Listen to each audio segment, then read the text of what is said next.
Hello and welcome to bonus week. Yes, it is week 5. We've got an extra week for apple month. All month long we've been making yummy small batch apple recipes. Now if you missed any of them, make sure you check them out, like those apple muffins. So easy, so good. The apple sour cream bars, those apple cider donuts that are baked, and the sour cream apple pie. You can find them all here on YouTube. So today's recipe is one that was requested by quite a few of you, and we are going to make small batch apple fritters. They are warm, they're crispy on the edges, they're covered in a yummy glaze, and the best part is this recipe makes just enough for you and enough to share if you want. We're gonna quickly fry these little apple fritters in some hot oil, then cover them with a yummy glaze and enjoy. Your apple dreams are about to come true. Okay, we're gonna start with our dry ingredients. And I have a cup of all-purpose flour in my bowl.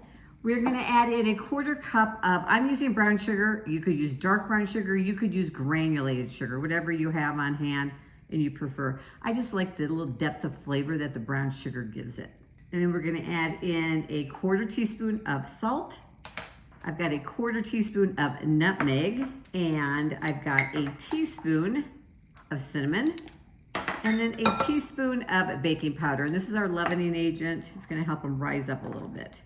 Now there's no yeast in this recipe. I know there are some apple fritter recipes that use yeast, but we're using baking powder, so it makes them quick and easy.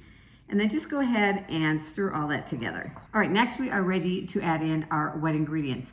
And just a quick little reminder here, if you don't follow me on Instagram, you really should.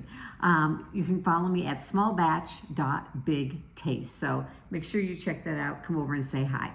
All right, so for our wet ingredients, I have got half a cup of buttermilk. If you don't have buttermilk, use regular milk. I just happen to have some buttermilk on hand, and so I'm gonna use that. I'm gonna use a 1/2 teaspoon of vanilla extract, or just measure with your heart. We're gonna add in 1 whole egg. We're gonna use all of the egg this time. And I'm just gonna swish that a bit into our dry mixture.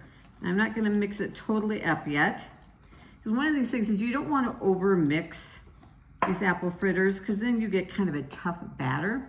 And so don't over mix. We're gonna go ahead and add in our apples. Now I am using 1 Granny Smith apple. I like a tartar apple.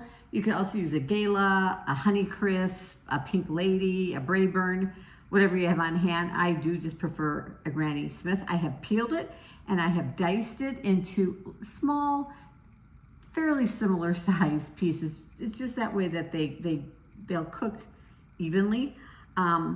This is just slightly less than my one apple.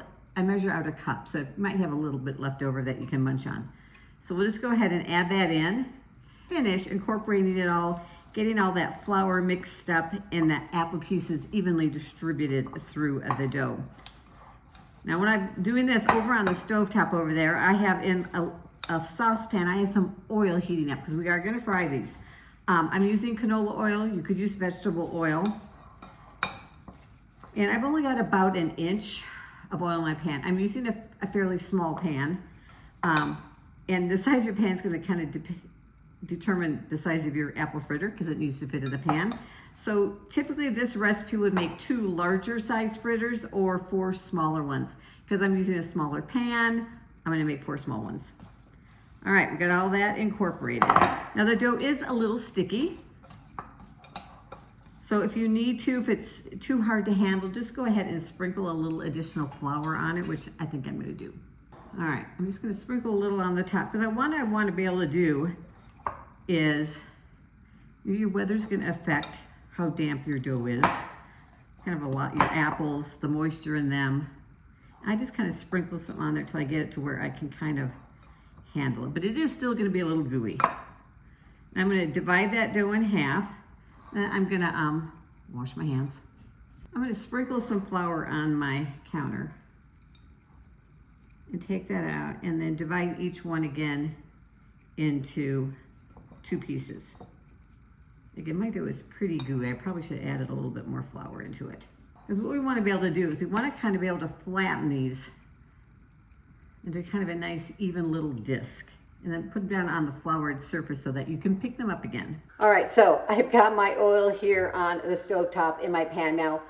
For me, this is the hardest part of making the apple fritters, is getting your oil up to temperature. You want it at 375. So I'm just going to use a candy thermometer, some kind of instant read thermometer to check the temperature of your oil.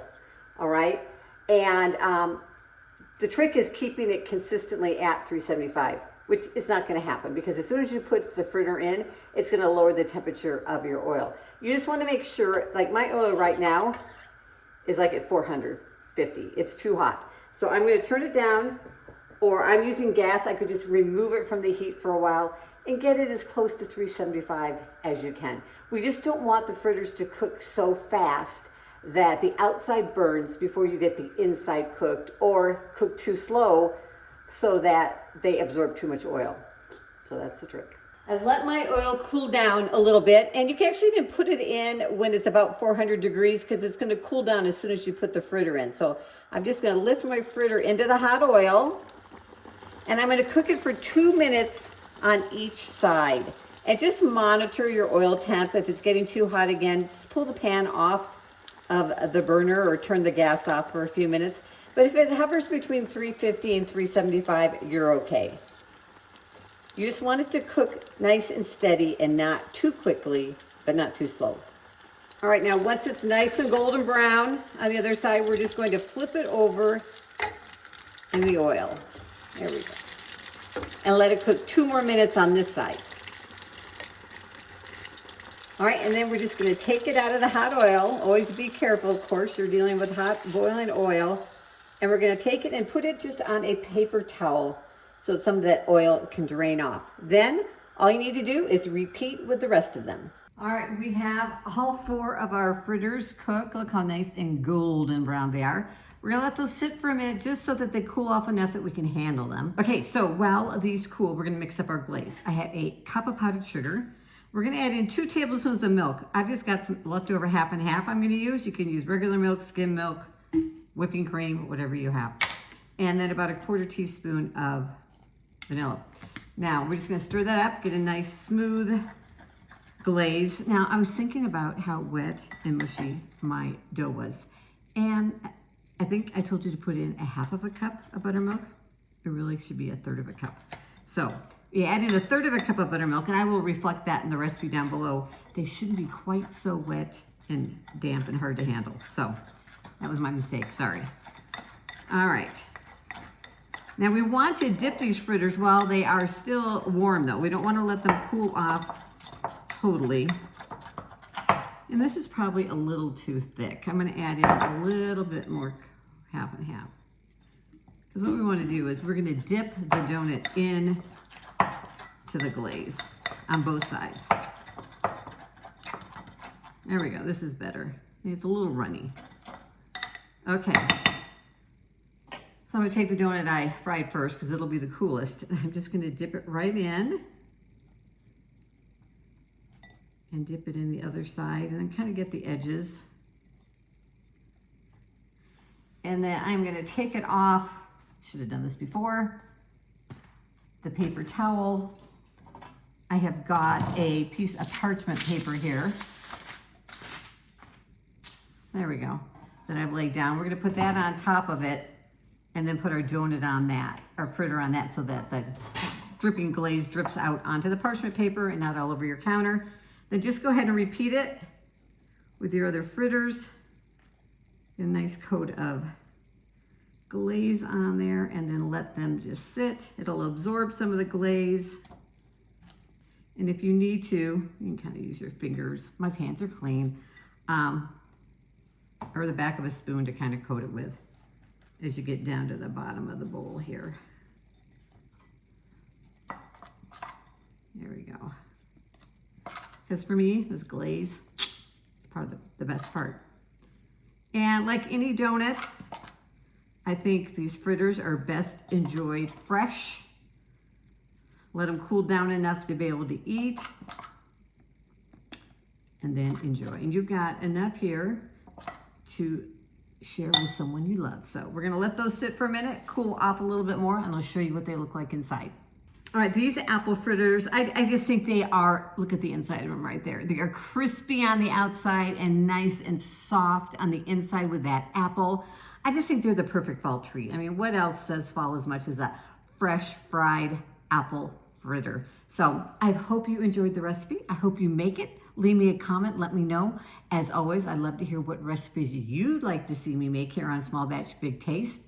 And check out those other apple recipes from Apple Month. And I'll see you in the next video.